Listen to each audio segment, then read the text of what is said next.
Welcome to run TV Telugu. నేను మీ ప్రణీత్. అన్నమయ్య జిల్లా మదనపల్లి కొత్తపల్లిలో అయితే ఉన్నాం. ప్రస్తుతం చూసుకున్నట్లయితే నవరాత్రులు సంబరాలు అయితే జరుపుకుంటున్నారు. అలాగే దసరా సంబరాలతో పాటు ఈరోజు అయితే దేవి విగ్రహాన్ని అయితే పూజిస్తున్నారు. ఇక్కడైతే అన్నగారు ఉన్నారు. అన్నగారు మాటలను తెలుసుకున్నాం. అన్న నమస్తే. అన్న నమస్కారం. బాగున్నారా? అంతా బాగున్నా. ముందుగా దసరా పండుగ శుభాకాంక్షలు. Thank you. మదనపల్లి కాన్స్టిట్యున్సీ ప్రజలకు ఇక్కడ ఎస్పెషల్లీ మదనపల్లి రూరల్ మండలం కొత్తపల్లి గ్రామ పంచాయతీలో దసరా పండుగ వచ్చి చాలా ఫేమస్. ఇది ఇక్కడ దగ్గర ఒక 11 సంవత్సరాల నుండి మా నాయకులు వైఎస్ఆర్సీపీ నాయకులు మహేష్ గారు ఖచ్చితంగా విగ్రహ ప్రతిష్ఠ చేస్తారు. 11 రోజులు అమ్మవారిని వేరే అవతారాల్లో కూడా దర్శనం ఇవ్వడం జరుగుతుంది. ప్రతి ఒక్కరు చుట్టుపక్కల ఉండే గ్రామాల వాళ్ళందరూ వచ్చిందును అన్ని అవతారాల్లో వేస్తే కూడా ప్రతి ఒక్కరు వచ్చిందును ఇక్కడ ఆ అమ్మవారిని పూజించుకొని వాళ్ళకి ఏమేమి కోరికలు ఉన్నాయో అన్ని వాళ్ళ గురించి అడిగి తీసుకునే పద్ధతి ఇక్కడ. ఇది 11 సంవత్సరాల నుండి అనావైతిగా జరుగుతూ ఉంది. ప్రజలు ఇక్కడ వచ్చి ఏది కోరుకున్నా జరుగుతుంది అనేది కూడా ప్రజలకు చాలా నమ్మకం ఉంది. ఈ జనసందోహం, ఈ జనాలు ఇక్కడ వచ్చిండేది చూస్తూ ఉంటే ఇదే దానికి ఒక మూలక. ఇదే చూస్తానే మనకు తెలుస్తూ ఉంది. ఇదే ఒక ప్రూఫ్ మనకు. కాబట్టి ఇది వచ్చేది చేస్తా ఉండి ఇక్కడ అన్నదాన కార్యక్రమం అంట. ఇప్పుడు ఈ రోజు ఊరేగింపుగా అమ్మవారిని కూడా తీసుకుని పోవడం జరుగుతూ ఉంది. దాన్ని కూడా డీజే అని పెట్టి అన్నదాన కార్యక్రమాలంట. జనాలందరూ ఇక్కడ వచ్చి చూస్తూ ఉంటే చాలా సంతోషంగా ఉంది. మా వైఎస్ఆర్సీపీ నాయకులు మహేష్ గారికి నిజంగానే మేము చాలా ధన్యవాదాలు తెలుపుకుంటున్నాము. ఇటువంటి కార్యక్రమాలు ఇంకా ఫ్యూచర్లో కూడా మీరు చేయాలా.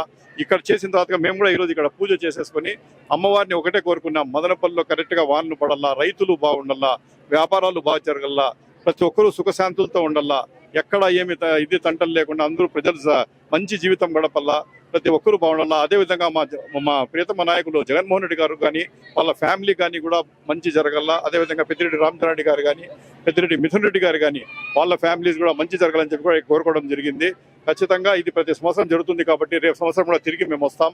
100% ఇక్కడ వచ్చేదిలో చాలా వరకు చేంజెస్ ఉంటాయి. ఇంకా రాబోయే దినాల్లో కూడా ఇక్కడ మంచి వానలు పడతాయని చెప్పి మాకు పూర్తి విశ్వాసం ఉంది. సార్ అలాగే చూసుకున్నట్లయితే మిథున్ రెడ్డి గారు రిలీజ్ అయ్యారు. దాన్ని బట్టి మీరు ఏం చెప్తారు? మిథున్ రెడ్డి గారు అక్రమ నిర్మాణంలో దగ్గర 71 రోజు రాజమండ్రి జైల్లో ఉండేసి ఈరోజు ఇది వచ్చినారు.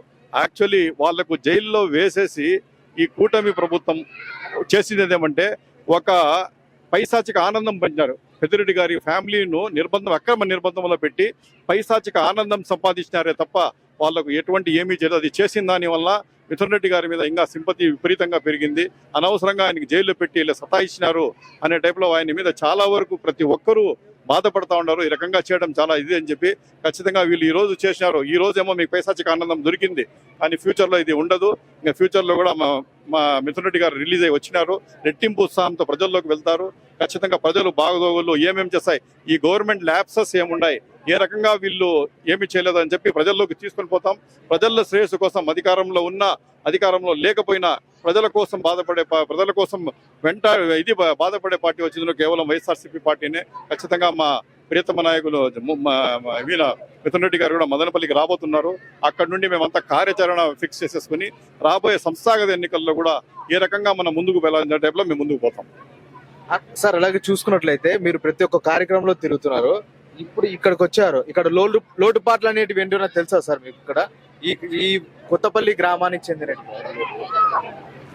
ఇప్పుడు కొత్తపల్లి చూడండి, కొత్తపల్లి విలేజ్ అనేది దగ్గర మదనపల్లికి ఆనుకునే ఉంది. మదనపల్లికి అడ్జస్టెంట్ గా ఉంది. ఏమి ఆల్మోస్ట్ కలిసిపోయింది. ఇప్పుడు గ్రేటర్ మదనపల్లి కార్పొరేషన్ చేస్తే ఇది కూడా ఒక వార్డ్ అవుతుంది. ఇప్పుడు తీసుకుంటే మెయిన్ రోడ్ వచ్చి రామసముద్రం పోయే మెయిన్ రోడే చూడండి ఎంత దౌర్భాగ్యంగా ఉంది. ఈ ప్రభుత్వం వచ్చిన తర్వాత దగ్గర 1.5 సంవత్సరం అవుతా ఉంది. ఆ గుంతలకు కూడా ఆ రోజు ఏమన్నారు పవన్ కళ్యాణ్ గారు కానీ చంద్రబాబు నాయుడు గారు, మేము వచ్చిన వెంటనే గుంతలు పూడుస్తాం, రోడ్లన్నీ బాగు చేస్తామని చెప్పినారు. ఈ రోజు మేము వస్తే చూడండి ఇక్కడే మొత్తం గుంతలమయం 100% రోడ్లు ప్రతి ఒక్కరు కూడా దూషిస్తూ ఉన్నారు. ఈ రకంగా అసలు ఎందుకు ఈ ప్రభుత్వం ప్రజల మీద కక్ష కట్టింది? ఏ వర్గం వాళ్ళు కూడా సంతోషంగా లేరు. ఎందుకు ఇది చేయలేకపోతే మినిమం ఖర్చు పెట్టేసి ఆ రిపేర్ వర్క్స్ లో చేయలేకపోతా ఉందంటే చాలా బాధాకరమైన విషయం. ఈ రోడ్లో దగ్గర రామసముద్ర మండలం నుండి వచ్చే వాళ్ళు మండల్ హెడ్ క్వార్టర్స్ నుండి కాన్స్టిట్యున్సీ హెడ్ క్వార్టర్స్ రావాలంటే ఈ రోడ్డే మెయిన్ ముఖ్యం.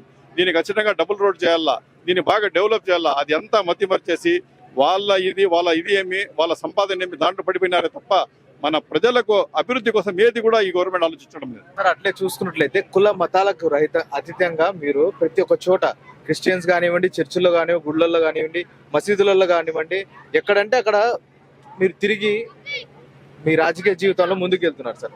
ప్రధానంగా ఎందుకు చేస్తున్నారు సార్?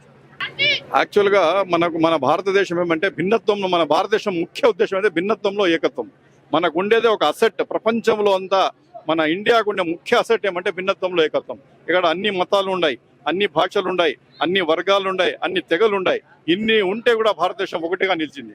కాబట్టి మన భారతదేశానికి ఖచ్చితంగా ఒక మంచి సంస్కృతి ఉంది. మన భారతదేశంలో ఉండే వాళ్ళు, ఇక్కడ పుట్టిన వాళ్ళందరూ ఋషులు, మహర్షులు, దేవతలు ప్రతి ఒక్కరు పుట్టిండే నేల ఇది. ఇక్కడ శ్రీరామచంద్రుడు తిరిగిండే నేల ఇది.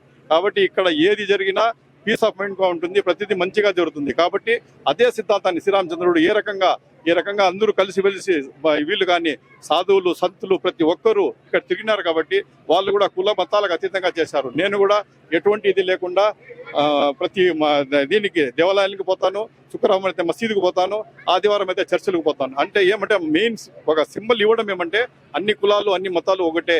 ఖచ్చితంగా మనం కలిసిమెలిసి ఉండాలా, మన భారతదేశం గౌరవాన్ని మనం కాపాడాలనే ఉద్దేశంతో నేను ప్రజలకు మధ్యలోకి ఇట్లా దూసుకుని పోతా ఉన్నాను. సార్ చివరిగా సార్, నిన్నగాక మొన్న చూసుకున్నట్లయితే ఓటు చోరీకి కాంగ్రెస్ పార్టీ వాళ్ళైతే సంతకాలు సేకరించి కూటమి ప్రభుత్వాన్ని ఆరోపణలు చేస్తున్నారు. దాన్ని మీరేమంటారు సార్? ఓటు చోరీ అనేది మన రాహుల్ గాంధీ గారు పెద్దగా దానికి తీసుకొని పోయినారు. కానీ దురదృష్టం ఏమంటే అంతా చెప్పారు కానీ మన ఆంధ్ర రాష్ట్రం గురించి వాళ్ళు ఏమీ చెప్పకపోవడం చాలా బాధాకరం. ఎందుకంటే ఆంధ్ర రాష్ట్రంలో కూడా ఆయన చెప్పింటే కొన్ని నిజ నిజాలు బయటకు పెట్టింటే చాలా సంతోషంగా ఉండింది. దగ్గరలో కూడా బీహార్ ఎలక్షన్ తర్వాత మేము చెప్తామని చెప్పినారు. ఖచ్చితంగా దాని గురించి ఏదో ఒక రిజల్ట్ వస్తుంది. తర్వాత కూడా మా టోటల్ అంచనాలు మా దగ్గర ఉన్నాయి. మా జగన్మోహన్ రెడ్డి గారి దగ్గర మొత్తం అంతా ఇది ఉంది. దాని బట్టి కార్యాచరణ ఫిక్స్ చేసుకొని ఏ విధంగా ముందుకు వెళ్ళాలని చెప్పి మేము ఆలోచిస్తాం. మీరు ఓటు చోరీకి సంఘీభావం తెలుపుతారా సార్? ఓటు చోరీకి సంఘీభావం ఏంటో మేమంతా మేము బాధితులం దానివల్ల మేము బాధితులు. దానికి ఎందుకు సంఘీభావం తెలుపుతాం? వాళ్ళు చేసిన దాన్ని ఖచ్చితంగా మేము కూడా ఇది చేస్తాం. వాళ్ళు జరిగింది ఇంకా ప్రూఫ్ ముందుకు వచ్చేది ఉంది. రాహుల్ గాంధీ గారు పెడతామని చెప్పినారు. ఈ బీహార్ ఎలక్షన్ తర్వాత పెడతామన్నారు. ఏ రకంగా జరిగింది ఏమని చెప్పి బయటకు వచ్చిన తర్వాత మా జగన్మోహన్ రెడ్డి గారితో మాట్లాడి, మా మిథున్ రెడ్డి గారితో మాట్లాడి ఒక కార్యాచరణ పెట్టుకుని ప్రజల్లోకి ఏ రకంగా పోవాలనే టైంలో మేము డిసైడ్ చేస్తాం.